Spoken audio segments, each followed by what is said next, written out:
Hello बच्चों, आप सभी का स्वागत है आज की क्लास में। तो सबसे पहले नव वर्ष की शुरुआत हुई है, तो आप सभी को नव वर्ष की हार्दिक शुभकामनाएं। आपके लिए ये नया साल कुछ अच्छा लेके आए, हम आपके लिए और हम सब के लिए क्या है, मंगलमय हो। तो इसी के साथ जैसा कि बच्चों आपको पता है कि हमने पद्य के सभी पाठ की जो व्याख्या है, यानी जो अब आपके सिलेबस में है, उनकी व्याख्या हम कर चुके हैं।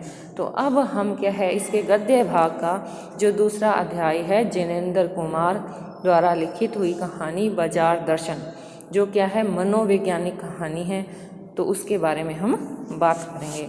तो उससे पहले हम जानते हैं कि जिनेंद्र कुमार के बारे में। तो जिनेंद्र कुमार का जो जन्म है वो है सन 1905 ईस्वी में और इनकी मृत्यु है सन 1988 में। तो जिनेंद्र कुमार को हिंदी के मनोवैज्ञानिक कथा साहित्य का जन्मदाता कहा जाता है। मनोवैज्ञानिक यानी मन का विज्ञान, जो व्यक्ति के मन में विचार उठते हैं उनके बारे में लिखना। तो इनका जो जन्मदाता है, यानी मनोवैज्ञानिक जो कथा साहित्य लिखा गया था, उसका जन्मदाता किसे मानते हैं? जिनेंद्र को मानते हैं। उन्होंने हिंदी उपन्यास और कहानियों को नई दिशा दी। वे गंभीर चिंतक भी रहे, यानी जो समस्याएं उन्होंने देखी उनके बारे में उन्होंने अच्छे से सोचा भी और उनका समाधान निकालने की कोशिश भी की। गांधीवादी विचारधारा को उन्होंने गहराई से आपने आत्मसात किया है। परख, अनाम स्वामी, सुनीता, त्यागपत्र, कल्याणी, जयवर्धन और मुक्तिबोध उनके क्या है प्रसिद्ध उपन्यास माने जाते हैं। अब है उनके कहानी संग्रह, वातायन, एक रात, दो चिड़िया, फांसी, नीलम देश की राजकन्या तथा पाजीब, ये है उनके कहानी संग्रह। अब है कि उनके विचार प्रधान निबंध, प्रस्तुत प्रश्न, जड़ की बात, पूर्वोदय, साहित्य का श्रेय और प्रिय, सोच विचार तथा समय, और हम उनकी बहुमुखी प्रतिभा के परिचायक हैं। बहुमुखी प्रतिभा कैसे हुई? एक तो उन्होंने क्या किया, कथा साहित्य में मनोविज्ञान को लेके आए। दूसरा, उन्होंने क्या है उपन्यास भी लिखे, कहानी भी लिखी और उनके साथ साथ क्या है निबंध भी लिखे, और जितना लिखा वो क्या है अपने आप में काफ़ी प्रसिद्ध हुआ था। इसलिए इन्हें क्या कहते हैं? बहुमुखी प्रतिभा के परिचायक कहते हैं। जीवन के प्रश्नों को सुलझाने में जिनेंद्र की दृष्टि क्या है, व्यापक रही है, यानी जैसी समस्या उन्हें देखी उनको सुलझाने का उन्होंने पूरा प्रयास किया। इसीलिए मुंशी प्रेमचंद ने उन्हें भारत का गोरकी कहकर महिमा मंडित किया था। तो किसने इन्हें गोरकी कहा है? प्रेमचंद ने। क्यों कहा है? जो इनका साहित्य था। अब ये बात आती भी गोरकी कौन है, तो ये क्या है रूस के एक बड़े ही प्रसिद्ध साहित्यकार हैं। तो भारत के गोरकी किसे कहा गया है? जिनेंद्र को। और किसने कहा है? प्रेमचंद ने। तो अब यहाँ जो निबंध दे रखा है, प्रस्तुत जो निबंध दे रखा है, बाजार दर्शन में बढ़ती उपभोक्तावादी परंपरा एवं बाजारवाद पर गहरा मंथन किया गया है। तो यहाँ देखो बाजार के बारे में बात हो रही है, बाजार दर्शन, कि हम बाजार जाते हैं तो जो बाजार की चमक धमक है वो हमें कितना प्रभावित करती है। तो लेखक ये मानता है कि बाजार हमारी आवश्यकताओं के लिए, आवश्यकताओं की पूर्ति के लिए, यानी जितनी चीज़ की हमें ज़रूरत है हमें बाजार जाना चाहिए और उतना ही खरीदना चाहिए। यह विक्रेता और क्रेता दोनों के मन में संतोष व तृप्ति के भाव को जगाता है, यानी जो बेचने वाला है और जो खरीदार है, बेचने वाला व्यापारी, खरीदार यानी ग्राहक, तो दोनों के मन में क्या है, संतोष और तृप्ति का भाव होना चाहिए कि इतनी हमारी आवश्यकता है तो इतना हमने खरीदा है।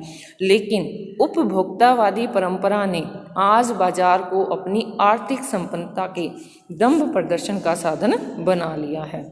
दम यहाँ होता है किसी चीज़ का गुमान करना, अकड़ करना, अपने पैसे को दिखाना। तो आज जो क्या है ग्राहकवादी जो ये परंपरा चली हुई है, यानी ग्राहक अपने आप को दूसरों से अच्छा दिखाने के लिए क्या कर रहा है, ज़्यादा से ज़्यादा बाज़ार में क्या है खरीदारी करता है, जिससे ये दिखाता है कि लोग ये सोचेंगे कि मेरे पास तो बहुत सारा धन है, बहुत सारी सुख सुविधाएं हैं। तो इसलिए क्या है बाज़ार में क्या है बाजारूपन बढ़ता जा रहा है। हम बिना आवश्यकता के अकारण ही बाजार से अनाप शनाप वस्तुएं खरीदते हैं और इससे बाजार में कपट बढ़ता है।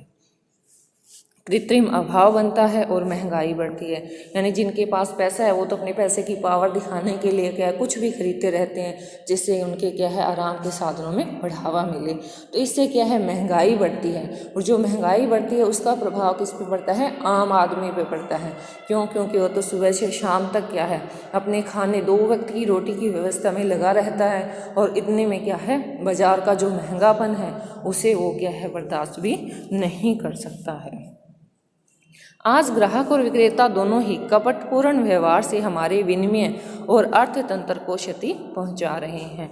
यानी जितना पैसे की परचेजिंग पावर बढ़ती जा रही है, जितना बाजार में बाजारूपन बढ़ता जा रहा है, उससे क्या हो रहा है अर्थतंत्र में भी क्या है नुकसान होता जा रहा है। आवश्यकता से अधिक वस्तुओं का संग्रह अर्थव्यवस्था के लिए घातक। यानी हमें जिन वस्तुओं की ज़रूरत नहीं है लेकिन फिर भी हम उन्हें खरीद रहे हैं, तो इससे क्या है अर्थव्यवस्था प्रभावित होती है। धन का दुरुपयोग व दम हानिकारक है। यानी अगर हमारे पास पैसा है हम उसका दुरुपयोग करते हैं, जिन चीज़ों की हमें ज़रूरत नहीं उन्हें भी हम खरीदते हैं, और अपने आप को क्या है अपने पैसे पे हम अपना घमंड करते हैं या गुमान करते हैं, या यूँ कह लो कि अपने पैसे को हम लोगों को दिखाने के लिए बाजार से क्या है बहुत सारी वस्तुएँ खरीदते हैं। तो इससे क्या है अर्थव्यवस्था गड़बड़ाती है। बाजार हमारी संतुष्टि के लिए होता है, न कि असंतोष, तृष्णा व ईर्ष्या वृद्धि के लिए। तो बाजार में क्या आवश्यकता का सामान लो जिससे हमें क्या होगी संतुष्टि होगी। लेकिन आज जो मनुष्य अपने दिखावे करने में आ गया तो उससे क्या है ना तो वो खुद संतुष्ट हो सकता है, यानी तृष्णा क्या है लालसा, व्यक्ति की लालसा नहीं खत्म होती, और ईर्ष्या यानी अगर दूसरे के पास कोई अच्छा सामान है तो मेरे पास भी वो होना चाहिए।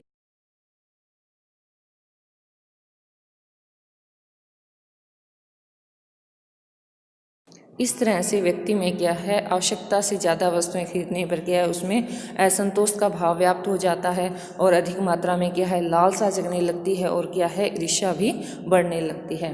तो इस निबंध के माध्यम से क्या है जिनेंद्र यही कहना चाहते हैं कि व्यक्ति को बाजार में जाकर अपनी आवश्यकता के अनुरूप ही सामान खरीदना चाहिए, अनाप शनाप वस्तुएं नहीं खरीदें। इससे क्या है बाजार में कपट आता है, छल आता है, जिससे क्या है आम व्यक्ति को नुकसान उठाना पड़ता है। एक छोटी सी गलती हो गई मेरे को बताने में कि जो ये मैंने आपको बाजार दर्शन के बारे में शुरू में कहा कि एक कहानी है, तो सॉरी बेटा ये उस टाइम ध्यान नहीं रहा। तो ये क्या है एक निबंध है, तो निबंध का एक भाग है बाजार दर्शन जो कि आपके सिलेबस के अंतर्गत आता है।